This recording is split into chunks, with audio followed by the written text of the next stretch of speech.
ಅನ್ಕೋಬೋದು ದರ್ಶನ್ ಏನು ಶೋಕಿಲ್ಲ, ಎಲ್ಲ ಇದೆ, ಡ್ರಿಂಕು ಇದೆ, ಸ್ಮೋಕು ಇದೆ, ಇಲ್ಲ ಅಂತಲ್ಲ. ಬಟ್ ಲಿಮಿಟಲ್ಲಿದೆ ಅಷ್ಟೇ. ಎಲ್ರಿಗೂ ಹೇಳ್ಬೋದು ಸುಮ್ಮನೆ ಅದು ಇದು ಆಡುಂಬಳು ಅಂತ. ಲಿಮಿಟಲ್ಲಿ ಇದ್ರೆ ಇಷ್ಟೆಲ್ಲ ಮಾಡೋಕ್ಕಾಗ. Good morning boss. ಇಷ್ಟೊತ್ತಿಗೆ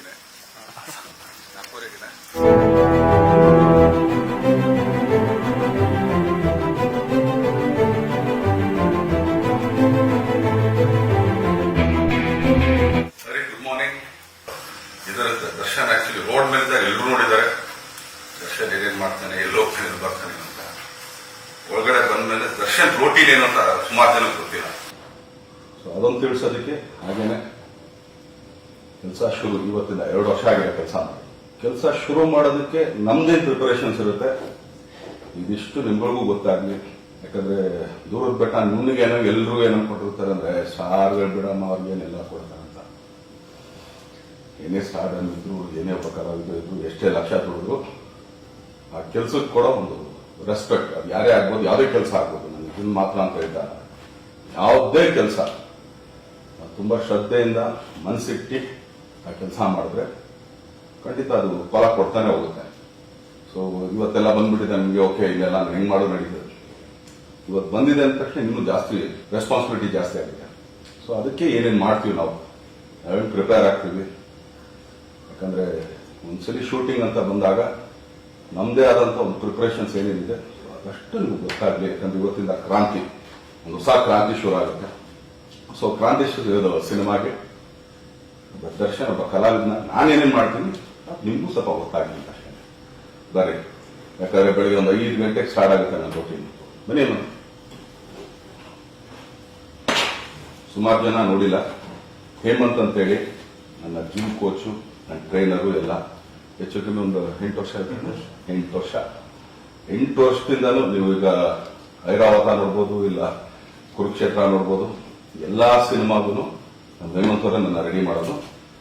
ಹಂಗಂತೇಳಿ ಈಗ 2 ವರ್ಷ ಕೆಲಸ ಇರಲ್ಲ, ದರ್ಶನ್ ಸ್ವಲ್ಪ ದಪ್ಪ ಆಗ್ಬಿಟ್ಟ. ಹೌದು, ಕೆಲಸ ಇಲ್ದಿದ್ದಾಗ ನಾವು ವರ್ಕೌಟು ಮಾಡಲ್ಲ. ಈಗ ಲಾಕ್ಡೌನ್ ಟೈಮಲ್ಲಿ ಆಲ್ಮೋಸ್ಟ್ 1 ವರ್ಷ ಬಿಟ್ಬಿಟ್ಟಿದ್ದು, 1.5 ವರ್ಷ ಆಫ್ ಅಂಡ್ ಡೌನ್. ಮೂಡ್ ಬಂದಾಗ ಮಾಡ್ತಿದ್ವಿ, ಇಲ್ಲ ಎಲ್ರು ನೋಡೋಣ ಅಂತ ಅಂದ್ಬಿಟ್ಟು. ಯಾಕಂದ್ರೆ ಲಾಕ್ಡೌನ್ ಎಲ್ರಿಗೂ ಒಂದೊಂದು ಪಾಠ ಕಲಿಸ್ಕೊಡ್ತು.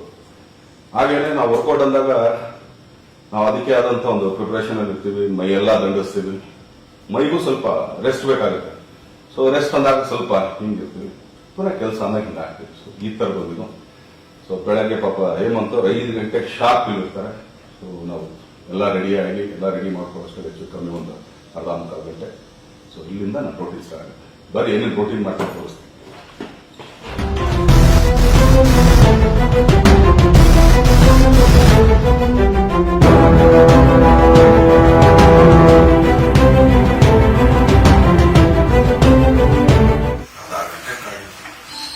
ನೀವು ಅನ್ಕೊಂಡೇನೋ ದೊಡ್ಡ ಜಿಮ್ ದರ್ಶನ ಸರ್ವೇ ಸಾಮಾನ್ಯ ವರ್ಕೌಟ್ ಮಾಡಕ್ಕೆ ಇರಿಸಬೇಕು ಅಷ್ಟಕ್ಕೆ ರೆಡಿ ಮಾಡ್ಕೊಂಡಿದ್ದೀನಿ ಅಷ್ಟೇ. ಬರೀ ಎನರ್ಜಿ ಡ್ರಿಂಕ್ ಅಷ್ಟೇ. ಯಾಕಂದ್ರೆ ಇಷ್ಟು ಟ್ರೈನ್ ಔಟ್ ಅಂದಾಗ ಸ್ವಲ್ಪ ನೀರು ಹೋಗ್ತದೆ, ಸ್ವಲ್ಪ ಆಕ್ಚುಲಿ ಪುಷ್ ಸಿಗುತ್ತೆ ಅಷ್ಟೇ.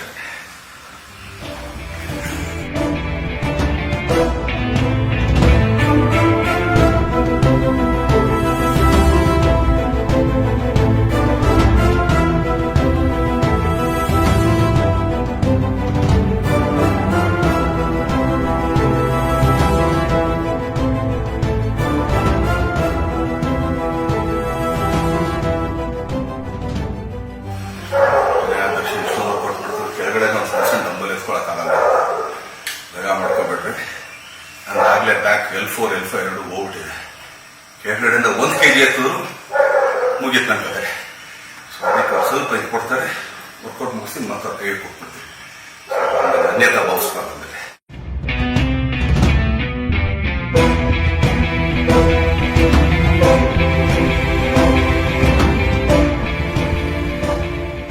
ಯೂಶಲಿ ವೇಟ್ ಟ್ರೈನಿಂಗ್ ಮಾಡಬೇಕಾದ್ರೆ ನೀವು ಎಷ್ಟು ಬೇಗ ಬ್ಯಾಕ್ ಟು ಬ್ಯಾಕ್ ಹೊಡಿತೀರಾ, ಮಸಲ್ ಇಂಪ್ರೂವ್ ಚೆನ್ನಾಗುತ್ತೆ. ಯೂಶಲಿ ಈಗ ನಾನು ಅದಕ್ಕೆ ಹೊರಗಡೆ ಶೂಟಿಂಗ್ ಹೋದಾಗ ಇನ್ನೊಂದು ಹೊರಗಡೆ ಜಿಮ್ ಮಾಡೋದಕ್ಕೆ ಸ್ವಲ್ಪ ಇದು ಮಾಡ್ತೀನಿ. ಯಾಕಂದ್ರೆ ನಾನು ಒಬ್ಬನೇ ಮಾಡಿ ಮಾಡಿ ಅಭ್ಯಾಸ. ಆಮೇಲೆ ಯೂಶಲಿ ವೇಟ್ ಟ್ರೈನಿಂಗ್ ಈಗ ನಾನು ಚೆಸ್ಟ್ ಮುಗಿದ ಪಡ ಪಡ ಪಡ ಪಡ ಪಡ ಪಡ ಪಡ ಹಿಂಗೆ ನಾನು ಮಾಡ್ಕೊಂಡು ಹೋಗೋದು. ಸೊ ಪಾಪ ಬೇರೆಯವ್ರಿಗೆ ಸ್ವಲ್ಪ ತೊಂದರೆ ಆಗುತ್ತೆ. ಅದಕ್ಕೆ ಸ್ವಲ್ಪ ಹೊರಗಡೆ ಕಮ್ಮಿ ನಾನು ಮಾಡೋದು. ಜಿಮ್ ಅಂದ ತಕ್ಷಣ ತುಂಬ ಮಲ್ಟಿ ಜಿಮ್ಮು ಅದು ಇದು ಅಫ್ಕೋರ್ಸ್ ಇದೆಲ್ಲ ಸ್ವಲ್ಪ ಚೇಂಜ್ ಆಗಿದೆ. ಅಂದರೆ ನನ್ನ ಎಕ್ಸ್ಪೀರಿಯನ್ಸ್ ಪ್ರಕಾರ, ಯಾಕಂದರೆ ನನಗೆ ನಿನ್ನೆ ಮೊನ್ನೆ ಎಲ್ಲ ಮೊದಲಿಂದನೂ ಮಾಡ್ತಿದ್ದೆ. ನಮ್ಮ ಮೈಸೂರಲ್ಲಿ ಭೀಷ್ಮ ಜಿಮ್ ಅಂತಿತ್ತು. ಅಂದರೆ ಗರಡಿ ಮನೆ ಒಳಗಡೆ ಒಂದು ಸಣ್ಣ ಜಿಮ್. ಅವಾಗೆಲ್ಲ ಈ ಎಕ್ವಿಪ್ಮೆಂಟ್ಸ್ ಯಾವುದೂ ಇಲ್ಲ, ಆಗಲೂ ಜಿಮ್ ಮಾಡ್ತಾಯಿದ್ರು. ಅವತ್ತು ಬಾಡಿ ಬಿಲ್ಡರ್ಸ್ ಇದ್ದು. ಇವತ್ತು ಸ್ವಲ್ಪ ಈಸಿನೂ ಆಗಿದೆ, ಟೆಕ್ನಾಲಜಿ ಮುಂದೇನೂ ಬಂದಿದೆ. ಆದರೆ ನಂದು ಒಂದೇ ಒಂದು ಇದು, ಈ ಜಿಮ್ ಮಾಡಿದೆ ಇಲ್ಲಿ ಸರಿ ಹೋಗಲಿ, ಆ ಜಿಮ್ ಮಾಡಿದೆ ಅಲ್ಲಿ ಸರಿ ಎಲ್ಲ ಯಂಗ್ಸ್ಟರ್ಸ್ ಹೇಳ್ಕೊಡೋದು ಒಂದೇ, ನೀವು ಯಾವುದೇ ಜಿಮ್ಗೆ ಹೋದ್ರೂ ಕೂಡ ಕಬ್ಬಣನೇ ಹೊರಬೇಕು, ಅದು ಬಿಟ್ಟು ಇನ್ನೊಂದಿಲ್ಲ. ಸೊ ಜಿಮ್ಮಿಂಗ್ ಅನ್ನೋದು ಇಟ್ಸ್ ಅನ್ ಅಡಿಕ್ಷನ್ ಅಷ್ಟೇ. If you make it an addiction, ಅದೊಂದು ಒಂಥರ ಇವತ್ತು ನಾವು ವರ್ಕೌಟ್ ಮಾಡಲೇಬೇಕು, ನಾನು ಫಿಟ್ ಆಗಿರಬೇಕು ಅಂದಾಗ ಎಲ್ಲ ಥರನೂ ಇದೆ. ಸೊ ಯೂಶಲಿ ನಂದಲ್ಲ ಅಂತ ಡೈಲಿ ಒಂದು 2 hours ತೆಗೆದಿಟ್ಬಿಟ್ರೆ ಆಮೇಲೆ ಅನ್ಕೋಬೋದು ದರ್ಶನ ಏನು ಶೋಕಿಲ್ಲ, ಎಲ್ಲ ಇದೆ, ಡ್ರಿಂಕು ಇದೆ, ಸ್ಮೋಕು ಇದೆ, ಇಲ್ಲ ಅಂತಲ್ಲ. ಬಟ್ ಲಿಮಿಟಲ್ಲಿದೆ ಅಷ್ಟೇ. ಎಲ್ರಿಗೂ ಹೇಳ್ಬೋದು ಸುಮ್ಮನೆ ಅದು ಇದು ಆಡುಂಬಿಡು ಅಂತ. ಲಿಮಿಟಲ್ಲಿದ್ರೇ ಇಷ್ಟೆಲ್ಲ ಮಾಡೋಕ್ಕಾಗ. ಇಷ್ಟು ವರ್ಕೌಟ್ ಮಾಡ್ಬಿಟ್ಟು ನೆಕ್ಸ್ಟ್ ಏನು ಅಂತ, ಇಷ್ಟು ವರ್ಕೌಟ್ ಮಾಡಿರ್ತೀವಲ್ಲ, ಕೆಳಗಡೆ ಪ್ರೋಟೀನ್ ಕುಡಿದ್ರೆ ಅಲ್ಲಿಗೆ ಇಷ್ಟು ವರ್ಕೌಟಿಗೆ ಸಮ ಆಯ್ತದೆ. ಚಲೋ ಕೆಳಗಡೆ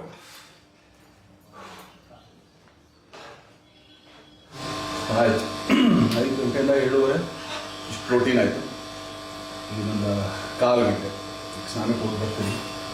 ಆಮೇಲೆ ಇಲ್ಲಿಂದ ನ್ಯೂ ವೆಂಚರ್ ಕ್ರಾಂತಿಗೆ ಎಲ್ಲರೂ ಸೇರಿ ಕ್ರಾಂತಿ ಆಡ್ಕೊಂಡು ರೆಡಿ ಆಗಿ ಚಲೋ.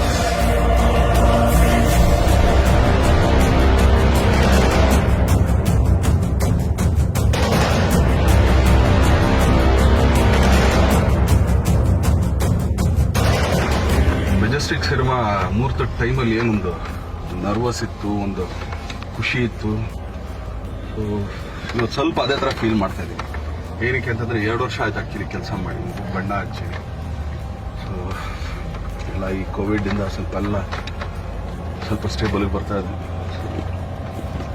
ಇವತ್ತಿಂದ ಕ್ರಾಂತಿ ಸಿನಿಮಾ ಸಮಾಜದ ಕಳಕಳಿ ಇಟ್ಕೊಂಡು, ಅದು ಆಡಂಬರ ಇಲ್ದೇನೆ ಇವತ್ತಿನ ಒಂದು ಹೊಸ ಕ್ರಾಂತಿ. ಮೀಡಿಯಾ ಹೌಸ್ ಶೈಲಜಾ ನಾಗೋರು, ಬಿ ಸುರೇಶ್ ಅವರು, ಆಮೇಲೆ ಹರಿದಿದ್ದು 2ನೇ ಸಿನಿಮಾ ಯಜಮಾನ ಆದಮೇಲೆ. ಸೊ ಸೇಮ್ ಟೀಮ್ ಮುಂದಾಗಿ ಈಗ ಆ್ಯಕ್ಚುಲಿ ಇನ್ನೊಂದು ಸಿನಿಮಾ ಮಾಡ್ತಿದ್ದೀವಿ. ಬನ್ನಿ, ಇನ್ನೂ ಕ್ರಾಂತಿಗೆ ಆ್ಯಕ್ಚುಲಿ ಈಗ ಹೊಡ್ತಾ ಇದ್ದೀವಿ. ಯೂಶಲಿ ನಂದು ಮನೆಯಿಂದ ಪೂಜೆ ಮುಗಿಸಿ ಗಾಡಿ ಹತ್ತದ ಮೇಲೆ ಇನ್ನೊಂದು ವೆಂಕಟೇಶ್ವರ ದೇವಸ್ಥಾನ ಇದೆ, ಅದೇನೋ ಗೊತ್ತಿಲ್ಲ ನನಗೆ. ನಾವು JP ನಗರ್ 6th ಫೇಸಿಗೆ ಬಂದಾಗಲೂ ಮನೆ ಪಕ್ಕದಲ್ಲಿ ಒಂದು ವೆಂಕಟೇಶ್ವರ ದೇವಸ್ಥಾನ. ಅದಾದ್ಮೇಲೆ ನಾವು BTM ಲೇಔಟ್ ನಾನು ಶಿಫ್ಟ್ ಆದಾಗ ಅಲ್ಲೂ ಪಕ್ಕದಲ್ಲಿ ಒಂದು ವೆಂಕಟೇಶ್ವರ ದೇವಸ್ಥಾನ. ಈಗ RR ನಗರಕ್ಕೆ ಬಂದಿದ್ವಿ, ಇಲ್ಲೂ ಒಂದು ವೆಂಕಟೇಶ್ವರ ದೇವಸ್ಥಾನ, ಅದೇನೋ ಒಂದು ಇದಿದೆ ಆ್ಯಕ್ಚುಲಿ. ಸೊ ಒಂದು ರೌಂಡ್ ಹೋಗ್ಬಿಟ್ಟು ಒಂದು ಸಲ ಮಾಡ್ಬಿಟ್ಟು ಆಮೇಲೆ ಎಲ್ಲರೂ ಅನ್ಕೋಬೋದು ಅಂತ ದರ್ಶನ ನಾವು ಮಾಡ್ತೀವಿ. ತುಂಬ ಮೂಢನಂಬಿಕೆ ಮಾಡಲ್ಲ, ದೇವ್ರು ಅಷ್ಟೇ. ಎಲ್ಲರೂ ಒಳ್ಳೇದು ಮಾಡಪ್ಪ, ಎಲ್ರಿಗೂ ಚೆನ್ನಾಗಿಡಪ್ಪ. ನನಗೆ ಯಾರ್ಯಾರು ಹೊಟ್ಟೆ ಹಸ್ಕೊಂಡು ಮನಗಿದಾರೋ ಅದೆಲ್ಲರಿಗೂ ಹೊಟ್ಟೆ ತುಂಬ ಊಟ ಕೊಡಪ್ಪ ಅಂತ ಅಷ್ಟೇ ಕೇಳ್ಕೊಳ್ತೀವಿ. ನೀನು ಕೇಳ್ಕೊಳಲ್ಲ ಎಕ್ಸ್ಟ್ರಾ.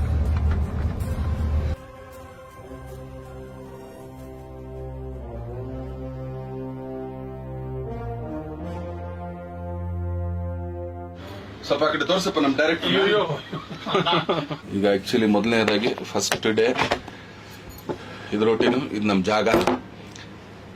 ನಮ್ಮ ನಿರ್ದೇಶಕರು ಇಲ್ಲಿದ್ದಾರೆ. ಫಸ್ಟ್ ಮ್ಯೂಸಿಕ್ ಡೈರೆಕ್ಟರ್ ಹೌದವ್ರು ಹೇಳ್ದಂಗೆ, ಬಟ್ ಈಗ ಇದು 2ನೇ ಸಿನಿಮಾ ಡೈರೆಕ್ಟ್ರು. ಸೊ ಏನ್ ಸರ್ ಕ್ರಾಂತಿ ಏನ್ ಮಾಡ್ಬೇಕಂತ ಹೇಳಿದ್ರು ಸರ್? ಅಕ್ಷರ ಕ್ರಾಂತಿ ನೋಡ್ರಪ್ಪ. ಈಗ ಅಕ್ಷರ ಆಕ್ಚುಲಿ ಏನು ಯಜಮಾನ ಮಾಡಿದಾಗ 8ನೇ ಕ್ರಾಂತಿ ಒಂದು ಮಾಡಿದ್ವಿ. ಸೊ ಈ ಸಲ ಒಂದು ಅಕ್ಷರ ಕ್ರಾಂತಿ. ನಮ್ಮ ಡೈರೆಕ್ಟರ್ ತೋರಿಸಿದ್ವಿ. ಈಗ ನಮ್ಮ ನಿರ್ಮಾಪಕಿ ಅವ್ರು ಕೂತಿದ್ದಾರೆ. ಅಮ್ಮ ಹೆಂಗ ಅನಿಸ್ತಾ ಇದೆ ಅಮ್ಮ 2 ವರ್ಷ ಆದ್ಮೇಲೆ? ತುಂಬಾ ಖುಷಿ ಆಗ್ತಾ ಇದೆ. ಫಸ್ಟ್ ಟೈಮ್ ಶೂಟಿಂಗ್ ಮಾಡುವಷ್ಟು ಖುಷಿ ಇದೆ. ಯಾಕಂದ್ರೆ ಹೆಂಗ್ ಅನ್ಕೊಂಡಿದ್ರಮ್ಮ ಕ್ರಾಂತಿನ? ಕ್ರಾಂತಿ ಮಾಡೋಣ ಸರ್, ಒಂದು ರೆವಲ್ಯೂಷನ್ ಮಾಡೋಣ. ಇಷ್ಟು ವರ್ಕೌಟ್ ಮಾಡಿದ್ಮೇಲೆ ದರ್ಶನ್ ಏನ್ ತಿಂತಾನೆ ಅಂತ ಅಂದ್ಬಿಟ್ಟ ಇದೇ ತಿನ್ನೋದು. ಆಕ್ಚುಲಿ ಸ್ಪೆಷಲ್ ಫುಡ್ ಏನಲ್ಲ. ಮನೇಲಾದ್ರೆ ಟಿಫನ್ ಮಾಡಲ್ಲ. ಏನಕ್ಕೆ ಅಂತಂದ್ರೆ ಮನೇಲಿ ಒಂದೇ ಒಂದು ಐಟಮ್ ಇರುತ್ತೆ.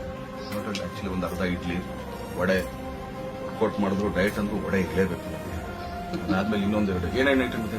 ಉಪ್ಪಿಟ್ಟಿದೆ, ಅವಲಕ್ಕಿ ಬಾತ್ ಇದೆ, ದೋಸೆ. ಉಪ್ಪಿಟ್ಟು, ಅವಲಕ್ಕಿ ಬಾತು, ದೋಸೆ ಇದೆಲ್ಲ ಇಷ್ಟು ತಿಂದ್ರೆ ಟಿಫನ್ ಮಾಡೋದು. ಬನ್ನಿ ಟಿಫನ್ ಮಾಡುವ.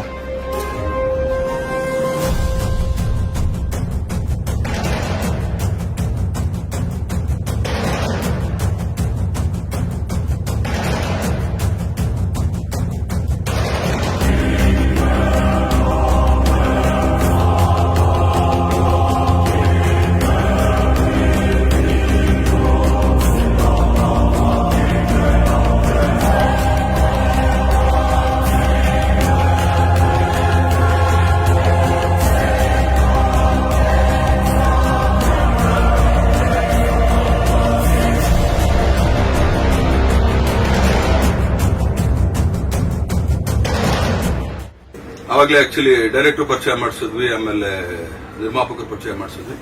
ಈಗ ನಮ್ಮ ನಾಯಕ ನಟಿಯವರು ಬಂದಿದ್ದಾರೆ, ರಚಿತಾ ರಾಮ್ ಅವರು. ಒಫಿಷಿಯಲ್ ಕನ್ಫರ್ಮೇಶನ್ ಇದು.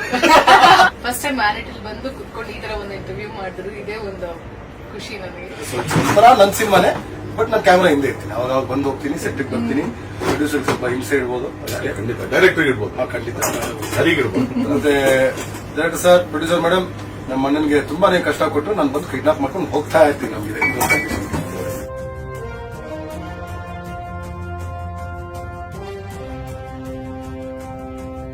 ಬೆಳಗ್ಗೆ ಒಂದು 5 ಗಂಟೆಯಿಂದ ಹಿಡಿದು ಈಗ 11:30.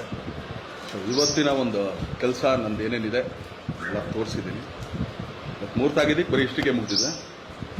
ಇನ್ನೊಂದು ದಿನ ಆ್ಯಕ್ಚುಲಿ ಬೆಳಗ್ಗೆಯಿಂದ ಹಿಡಿದು ಶೂಟಿಂಗ್ ಹೋಗಿ ಬಂದು ಏನೇನು ಮಾಡ್ತೀನಿ ಇಷ್ಟೂ ಒಂದ್ಸಲಿ, ಯಾಕಂದರೆ ನಿಮಗೂ ಸ್ವಲ್ಪ ಗೊತ್ತಾಗಲಿ ನಾವು ಏನು ಮಾಡ್ತೀವಿ ಅಂತ ದೊಡ್ಡದಾಗೇನು ಮಾಡಲ್ಲ, ಸಣ್ಣದಾಗಿ ನಮ್ಮ ಕೆಲಸದ ಮೇಲೆ ನಾವೇನು ಮಾಡ್ತೀವಿ, ಸೊ ಕೆಲಸ ಹೆಂಗಿರುತ್ತೆ, ಸೊ ಇದ್ರ ಬಗ್ಗೆ ಹೇಳೋದಕ್ಕೇ ಇನ್ನೊಂದ್ಸಲಿ ಖಂಡಿತ ಸಿಗೋಣ.